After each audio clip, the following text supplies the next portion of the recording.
Hyundai Starex. Ang issue nito mga paps ay mahirap ng pandarin kapag mainit yung makina, pero kung malamig ay one click start naman siya.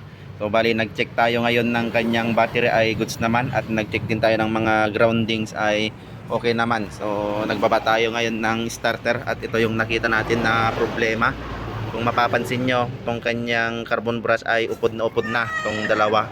Halos hindi na siya mag-contact dito sa kanyang armature. So papalitan natin yan ng bago. Ito yung papalit natin, pati na rin to, at isasabay na rin natin na linisan tong kanyang armature para hindi siya mag puro contact kapag mainit na yung ating starter.